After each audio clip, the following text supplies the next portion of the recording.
So Logan, buddy, how's things? Everything's great, man. Yeah, life is going well. I'm living out in the country a little bit, so it's been interesting to try and figure that life out as opposed to the Kingston world. But you know, I'm day by day. How are you? I'm excellent. I can't complain. As you may have gathered from my last episode, some of what you've been doing has inspired me to get a little bit more consistent with the stuff that I've been doing over the years. So I appreciate that. Thank you. And for those who might be listening who are not familiar with you, why don't you give us the old 1, 2, 3 as to who you are, what you're up to these days? Yeah, of course, man. Yeah, so I'm a full-time musician. I'm also a music teacher, and I'm a podcaster. And those are far-reaching things, I guess. It's tough to kind of narrow down exactly what I do, but basically I play thumb and fingerstyle guitar in a jazz duo with my fiance, when that is just under her name, Taylor Angus. And then on the side, I teach at Omni's Art Circle, which is a music school here in Perth, Ontario. And when I'm not doing either of those things, I am podcasting at Brown Sound Podcast, which is kind of a motivation-centric podcast where I kind of talk about life and the trials and tribulations and kind of how to stay motivated and get out there and actively be the change that you want to see in the world, you know. Absolutely, yeah. And I think we need more people out there trying to do just that because we can these days. That's the beautiful the time in the world that we live in. You know, we have access to these technologies that allow us to put forth our thoughts and opinions in a global fashion, which I never tire of. I think it's exciting, and I'm really happy to have been born in this era and in this country, of course, because not every place on the planet has the same opportunities, right? Yeah, no, that's Absolutely. So for those people who've never heard you play before, I just like to give you a little props because, as a young man yourself, you have obviously put in some hours because I've heard what you can do on a guitar, and quite frankly, I'm impressed. How long have you been at that? I've been playing music. I think I've been playing guitar for around 7 or 8 years now, and then I've been doing it about full time for 4 or 5. It's been it's just a lot of hours. I used to practice like 6 to 8 hours a day when I first started, and then when I got into gigging, I technically still kind of keep those numbers up. I'm just doing more, if between the hours of 10 and 2 a.m., that's a good 4-hour chunk to be playing music, and then the rest of the time is kind of divvied up throughout the day. Right. Yeah, that makes sense. I can relate to that because you and I do some of the very same things. I am a gigging musician myself. I run this podcast that we're chatting on right now. I have a few other little entrepreneurial endeavors, including teaching as well. So that's one of the reasons why I wanted to have this conversation with you as a way of just sort of chatting a little bit for the audience and for my own benefit, of course, as well, about your approach to being what I like to think of as a musicpreneur. You know, you're an entrepreneur that happens to have music as your primary service or product, I suppose, that you offer. At what point did you decide to sort of lay down the day job and just dig headfirst into being a musician? Well, I had a really great motivator. I worked at Burger King, and there's nothing that will make you want to just kind of put nose to the grindstone and see what you can do with a couple of covers under your belt at the local pubs than working in the fast food industry. So I quickly, I put together like 50 or 60 songs and on top of originals, and I had a band that I was gigging with at the time. But the more that I played, the more I kind of discovered that it's kind of difficult to rein everybody in, and I could take it super pro if I was kind of on my own. You know, the other guys had kids and they had kind of part-time jobs, and I just wanted to go. You know, I was happy living in my car. I didn't have many possessions to my name other than maybe a guitar and maybe like a couple of like a Game Boy Advance or something like that to pass the time. So I was more than happy just kind of darting out on my own. I thought to myself, I said, like, there's no way that anybody can actually make it as a solo guitar player. And then much like you, I discovered Tommy Emmanuel. And from there on in, it was like, oh, well, my goodness, like, you're not missing anything there. You know, there's the bass, there's the guitar, there's the vocal line. I sing, as does Tommy, I think, sometimes. And, it was stuff like there's a complete band right there. I just need to work at making it sound, more like an actual band. So I used Loop Station for a time and then just kind of went out into the world as just a solo guitar player. The Loop Station broke down on me once, and I said that I would never, ever leave leave a show and its outcome up to a faulty cable and a piece of technology. So I got rid of that and now just play with a guitar straight into a PA. Right. Okay. Yeah. See, I do a similar thing. Most of the time, I play solo, and also from time to time nowadays, my lovely lady Monique will join me. She's a pretty talented vocalist as well. She's actually just started singing and is blowing people's socks off. So that's pretty awesome. But yeah, it's interesting as a solo act because awesome. you've got to kind of. You do have to try to create the illusion of a band. You got to try to make as many sounds as you can, and you can either do that via your physical techniques, which I know that you do, or you can do it with accessories. And I actually tend to use a bit of both. I like to have a little bit of percussion at my feet. I like to have just a single looper so that I can loop a rhythm and play my leads over top of, and that's really pretty much it. And I occasionally use a little harmonizer for some extra vocal harmonies, but I try not to rely on that because, quite frankly, it doesn't sound all that genuine, but it does add a little color when needed from time to time. But it can be fun. And another thing that's nice about being a solo artist is that there's only one mouth to feed. At the end of the night, when you get your paycheck, you take it all home, unless you drank it all at the bar. Yeah. No, that's definitely the secret. Yeah, I find. I mean, if I can give any advice to anybody out there that is thinking about getting into the world, it's like people. The best advice I can give, especially if you're doing covers, like I don't do a lot of original songs anymore in these live settings just because it can be real soul-sucking if you're playing a mom-and-pop restaurant and people are more into their spaghetti than they are your song. Yeah. So I tend to do more covers, but you really need to deliver something differently than what somebody could get with a $10 Spotify subscription. Right. So I always, like, for example, if I'm doing like a Jimi Hendrix song, I'm going to do the guitar solo. I don't care if there's like no backing track or any looping underneath it. It's like I'm going to go off on a tangent for a minute or 30 seconds and I'm going to do the guitar solo. And oftentimes doing that has worked out to my favor. I haven't yet, I should cross my fingers, I haven't yet had anybody come up and tell me that I just play for the sake of playing and I should stop. But usually people are just kind of not so much impressed with it, but it's like it's a show, you know what I mean? Like at the end of the day, and again, I take this from Tommy all the time. I just regurgitate his words. Is that it's a performance, you know? All the science behind it happens in the practice room. That's when you work out how to properly do things and how to stay, you know, in time and mess with polymeter and in different rhythms and stuff like that. But it's a calculated machine, and a little bit you walk that tightrope of what you can do and kind of play a little bit above that almost, you know, because people want to see that passion, they want to see that fire, and I think that's where you get to see people stand the test of time in this business, regardless of the type of gig that they're playing. You know, you want callbacks, no matter how good you think you are, how above these types of shows you think you are. Like, that's where you're going to stand the test of time, is by putting on a show for people. Yeah. You know, even if you got to play Wagon Wheel as awesome as you can, throw some solos in that song. Oh, don't get me started on the old Wagon Wheel. Wagon Wheel is now the new Freebird. I know, my goodness, yeah. It's I preferred Freebird. You know what? I almost did. Yeah, I feel you. I tell people if they say play Freebird, I say I will, and it's going to feature a 15-minute long guitar solo featuring one note. So if you're okay with that. Yeah, really, yeah. Mm-hmm. Yeah, that's when you just loop the same lick over and then go grab your song. That's when you take your break, right? That's right, yeah. Go grab a beer and a smoke and then come back to it.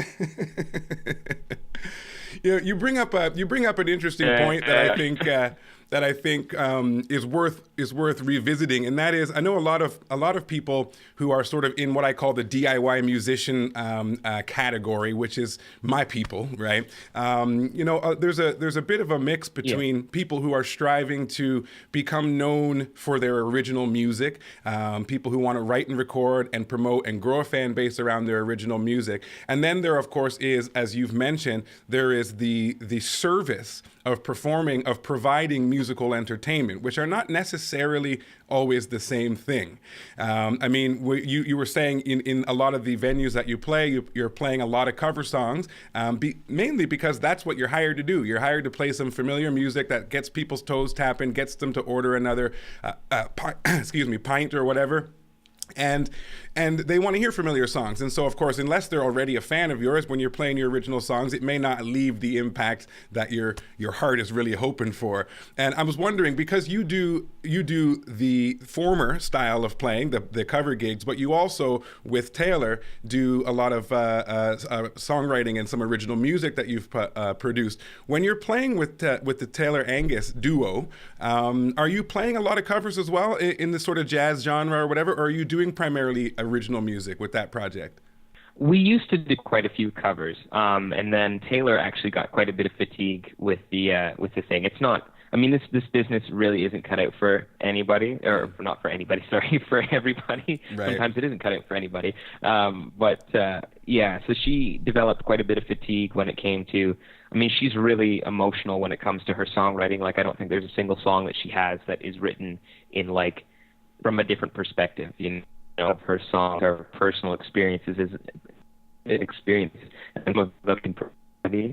So she knew immediately, I think, upon our first gig that resulted in no just a blank check night, that she's like, okay, this really isn't for me, and I need to think of a different way to kind of approach that. So we schedule time off. It's actually quite interesting. We kind of approach it the same way you would approach it like a regular job. Like, we actually have vacation time and sick time with the Taylor Angus duo, right, where every holiday season is when we just we disappear and we stop posting on social media, and we just take time to, which is important for us, which is just to be a couple and be part of like our family.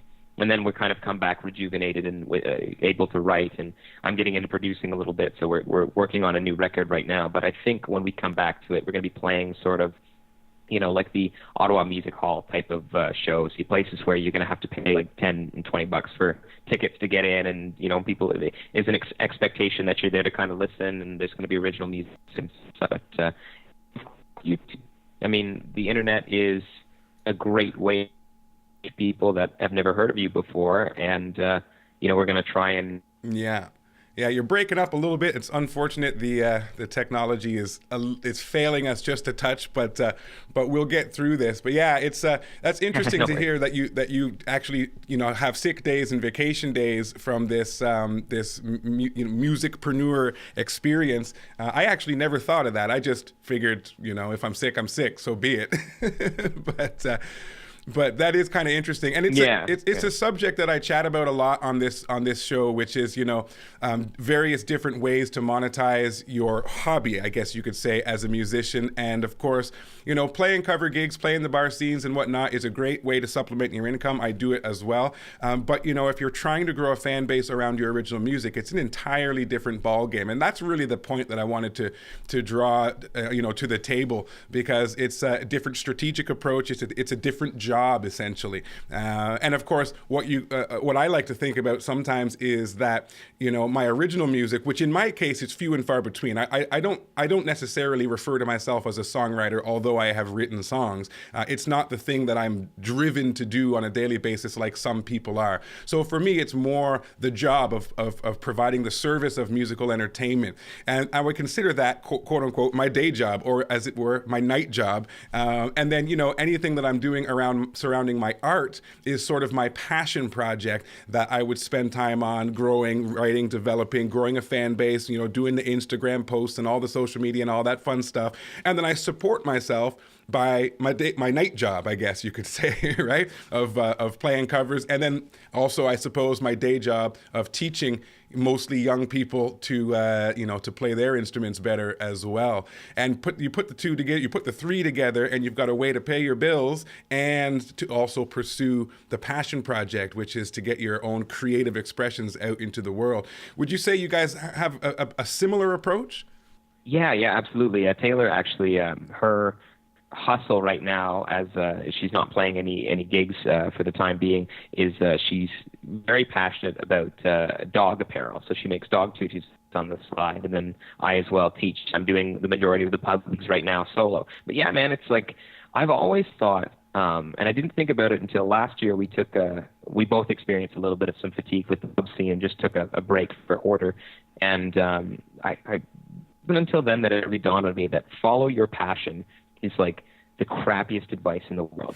Because for me, it's like, it's almost as if you have this like like I was born to play guitar, you know what I mean? And by not doing that for a living, like that is doing a disservice, you know what I mean? It's like because I've written a song and that I've created something out of nothing, that if I'm not doing that all the time, I am like doing a disservice to the universe or God or whatever you want to talk about. And it's really strange to me because like doing this, it wasn't until I took a break and it wasn't until I started monetizing other aspects of the music business that I realized that, you know, you can be passionate about a whole lot of things.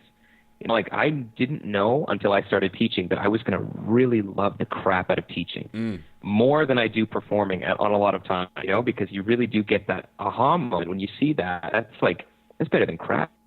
Like when you see like really light up with understanding a C scale and how you can build a song off of the chords in that scale, like that's definitely way better than a bunch of people singing Freebird back at you. Morning.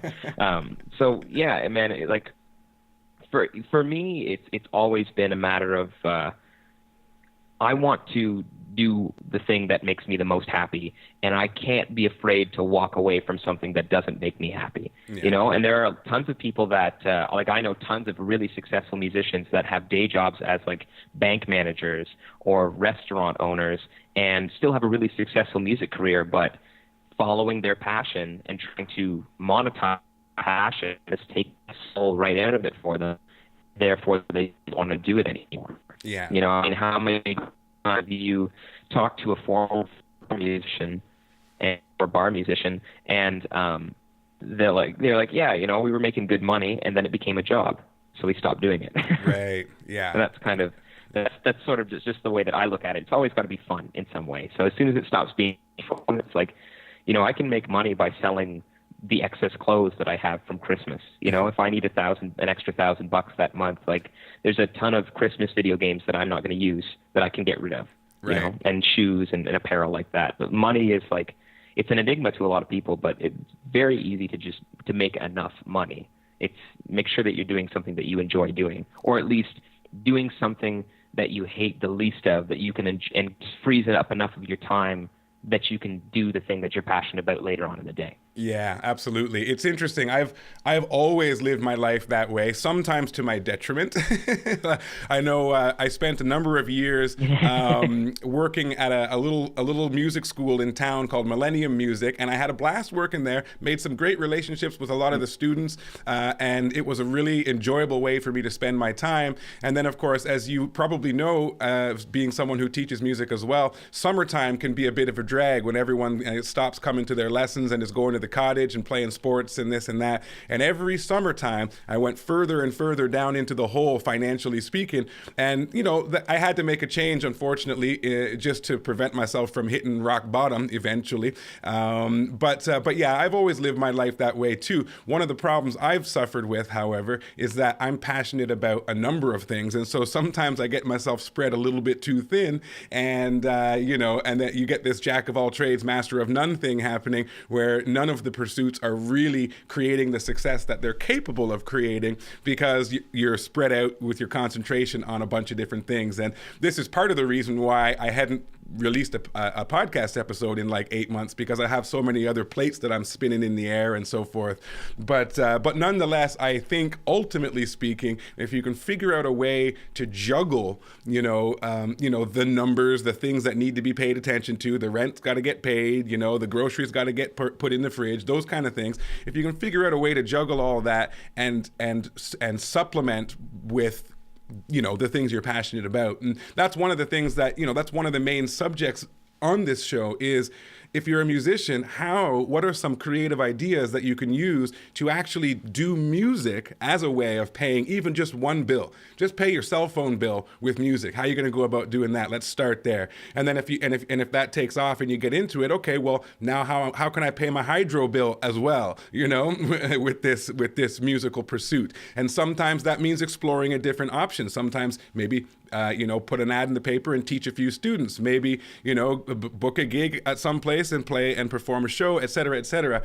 These are the kinds of things that allow you to just ever so slowly chip away at the financial responsibilities by substituting in the things that you actually are passionate about and enjoy doing. And it's one of the reasons why I wanted to have a conversation with you, because I know that you guys are doing just that, and I think that that's exciting to watch, and I think that it can be inspiring for people who don't think it's possible, who think that there's only starving artists on one side and Beyonce on the other, and there's nothing in between. And I believe that there's all kinds of room on that spectrum to not necessarily be a rock star. If that's your goal, okay, well, that's a different conversation. But I'm talking about just paying one bill, then maybe paying two bills with your music, and then hopefully maybe paying all your bills at some point with your music, which I believe is the point that you guys have gotten yourselves to, which is great to hear. What do you think about that?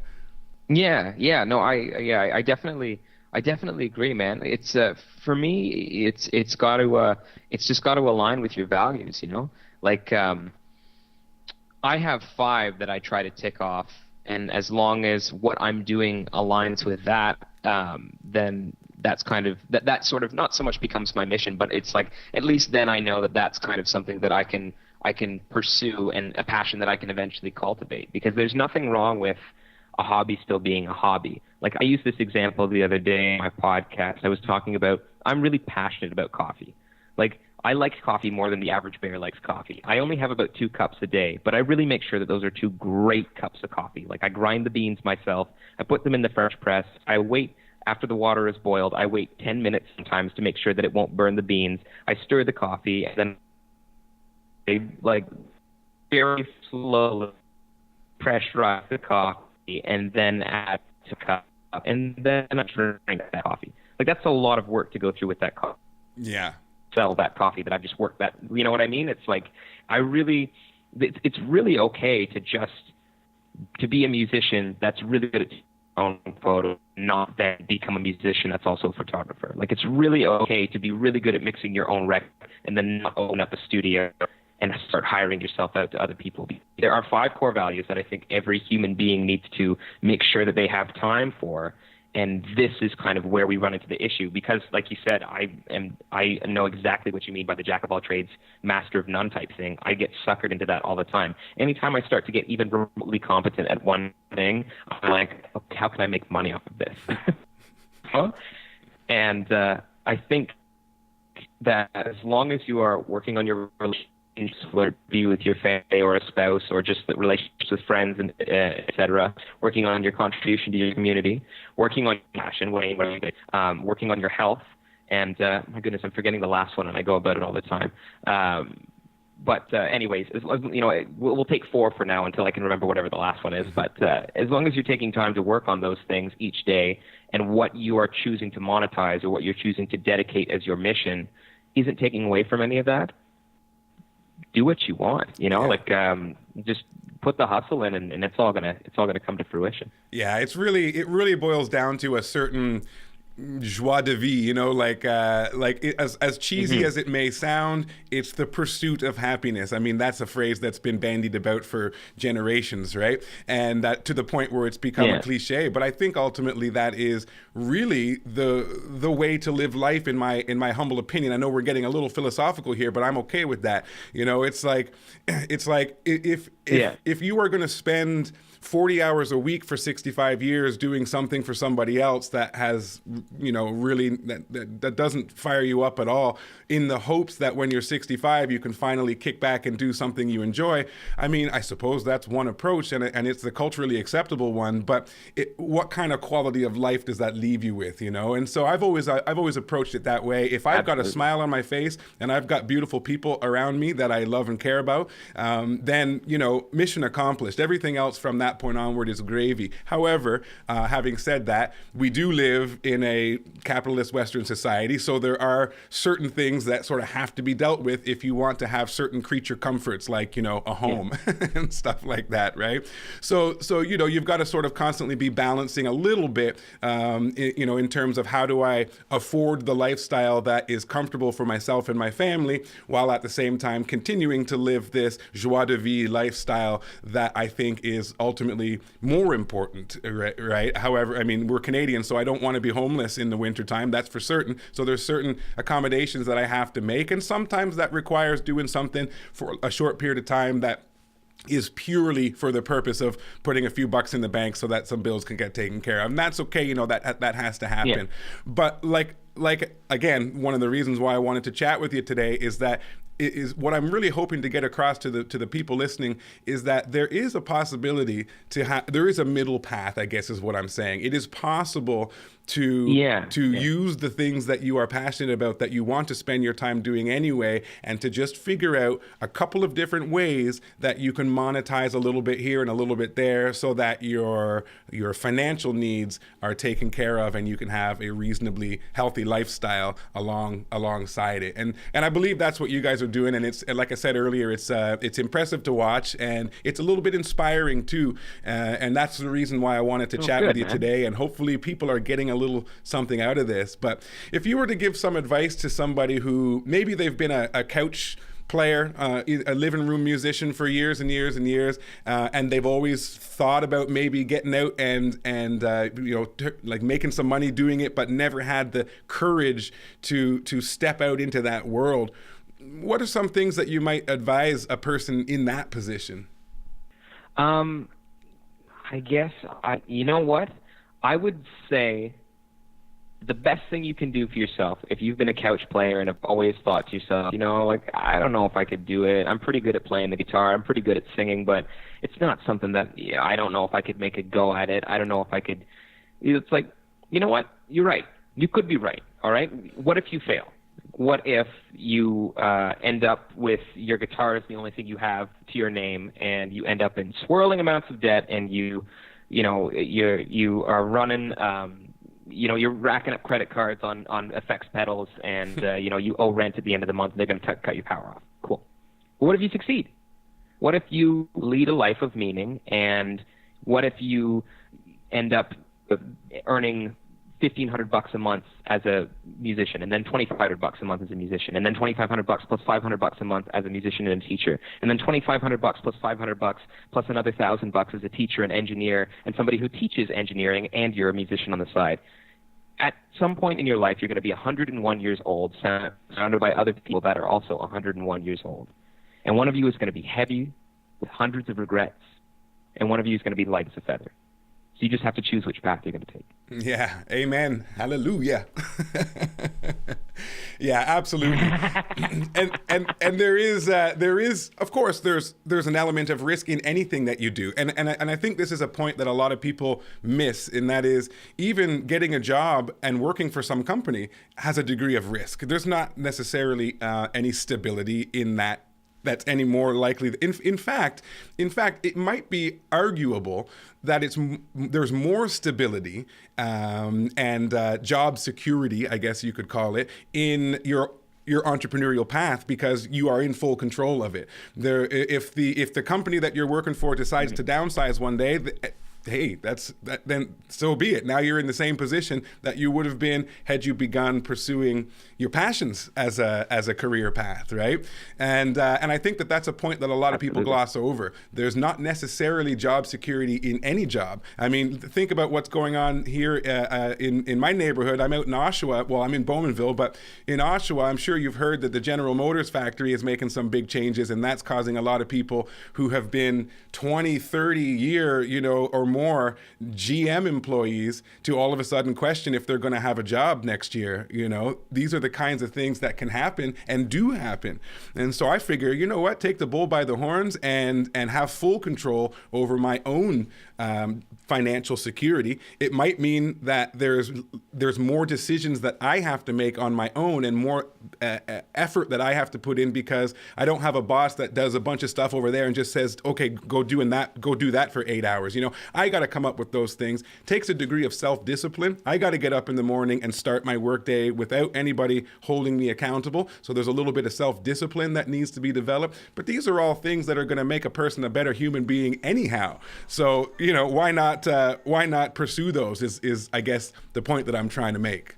Yeah, absolutely. And one thing that I'll add to that is, you can be automated. At some point, it's going to be more economically feasible for a company, and I don't blame them, because everybody needs to make money, for a company to have a self-checkout cash register or something like that. But the one thing that can never be automated is the human connection. And if you put time into your passion, and it shows no matter what you're doing, it shows in your eyes as you make somebody a large pizza because you decided to start a mom and pop pizza in your hometown, or make somebody a cup of coffee because you did decide to open that cafe, or you sing somebody their favorite song because you decided to become a full-time professional musician. That is something that cannot be automated and cannot be replicated by some type of synthetic machine. Yeah. So you really need to think about you got to do it, Yeah, absolutely. And speaking of automation, I don't know how much of the Techmuze podcast that you've followed, but one of the things that really excites me about this era that we live in is how much we as solo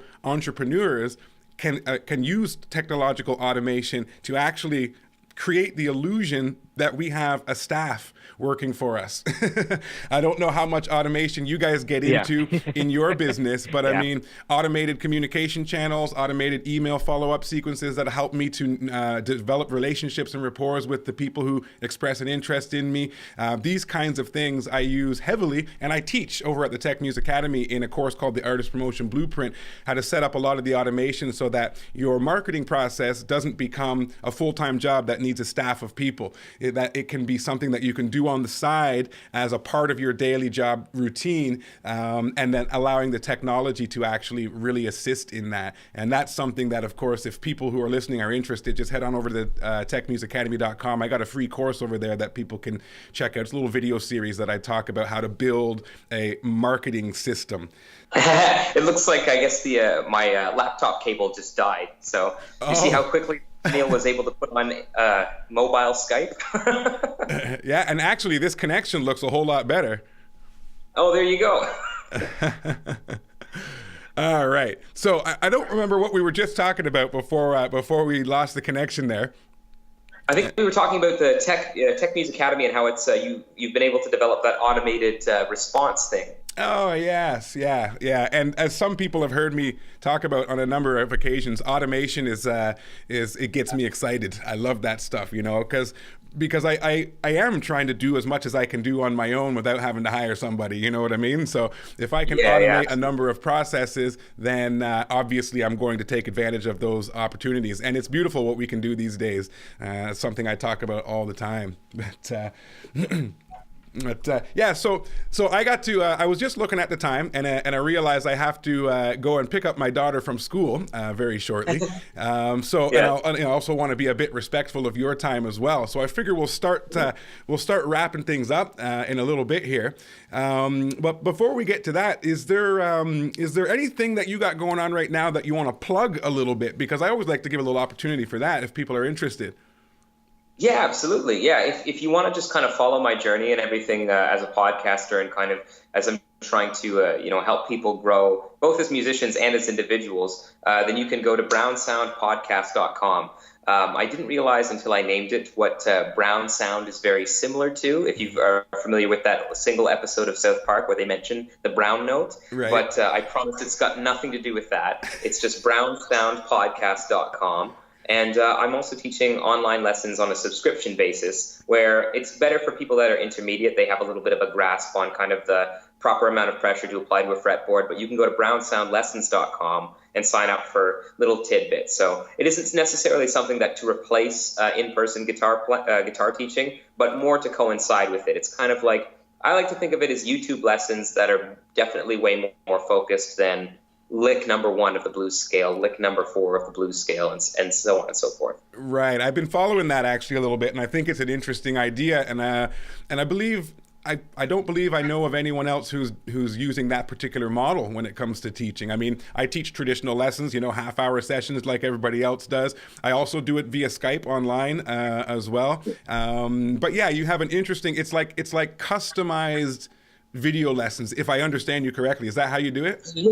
Yeah, that's exactly it. Yeah, there are a couple more sites that will do it, but they're charging like $400 and $500 for like a whole year's worth of lessons, and it's like, okay, I'm just doing $20 a month. I mean, you only get 10 to 15 minute lessons, but it's like they're short and concise, and you can go at your own pace. I mean, if I'm targeting something that you specifically want to work on, then it's only you that's going to see these lessons, and you can pretty much go at your leisure. Every Tuesday, you're going to get a new lesson that's uploaded, but until you take the initiative to watch the video or move on from the video once you understand the concept, it's all up to you. Right, absolutely. Have you given some thought to perhaps actually producing courses, like an actual digital program that you can sell, over and over again, right? It's a bit more scalable.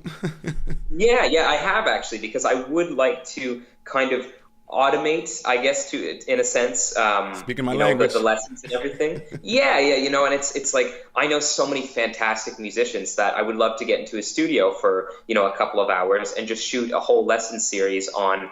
There are guys that are better jazz musicians than I am. There are guys that are way better fingerstyle guitar players than I am, or better heavy metal guitar players than I am, so I would love to get their take on things and maybe, have a little bit of a profit share with them, but in turn, just kind of set up something that we can give to people that's a little bit better than kind of what's available out there, because I don't want to be giving people information that they already know. No, I don't think any musician that is at an intermediate level needs to know how to do a C major scale anymore. Yeah.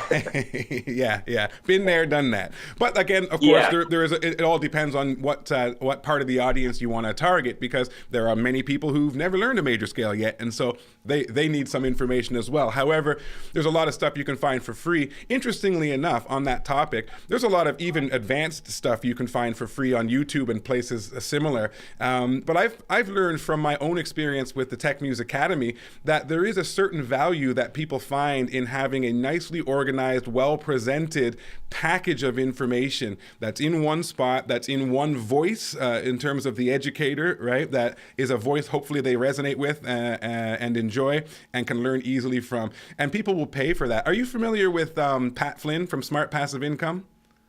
Yes, yeah. Yeah, okay, so you know his story, right? He had begun putting information about this exam that the architect students have to take, called the LEED exam. It has to do with green and environmental friendly building. He had started putting a bunch of information on this blog, and then, long story short, he ended up turning that into an ebook that he sold for like $50 a pop or what have you. And the interesting thing, and the part of the story that is the point here, is that he sold that ebook, which contained the information that was already on his blog, except nicely packaged with some pictures and stuff like that. And he sold it on the blog that had all the same information on it. Yeah. Okay. Do you understand what I'm saying? So there is a certain value, there is a certain perceived value in a nicely presented package of information that is concise and complete. And that's really because that in the beginning, when I first started the Techmuze Academy, I had that concern, like, who am I to put together this course on mixing, which over the years has done really, really well and received great feedback. But at the time, it's like you get this, they call it imposter syndrome, who am I to put this information out when there's gazillion videos on YouTube that talk about similar subjects. And as it turns out, people really appreciate the consistent linear fashion, the presented well in a nice package from beginning to end. People appreciate that because it saves them having to look around here and having to question, because you can't believe everything on the internet, right? To question, is this guy right, or is that girl over here correct? This kind of thing. And so anyway, that's a little food for thought for you. because if you put something together, I'm curious to check it out myself. You know what I'm saying? Yeah, absolutely. Yeah. Anyway, man, like I said, I got to be respectful of your time. I'm going to cut you loose, but so you say Brown Sound lessons if people are interested in the lessons, and Brown Sound, is it Brown Sound Podcast? Yes, it is. Yeah, Brown Sound Podcast. Yeah, okay. And guys, go and check it out because it's a good show. I know that you're still experimenting a little bit with style and format and whatnot. And I'm actually enjoying the exploratory process as I listen to the episodes. But I'm enjoying every single one. And bring Taylor back on sometime. Yeah, that was quite the time for sure. yeah, it was a lot of fun. I giggled a number of times during those episodes. Good. Anyway, brother, it's good to finally chat with you. I mean, like face to face. And we're going to have to get together at some point and make some music. If you're ever swinging down this area for a gig or whatnot, feel free to, hit me up and pop in, and we'll make a bulletproof coffee and play some guitars.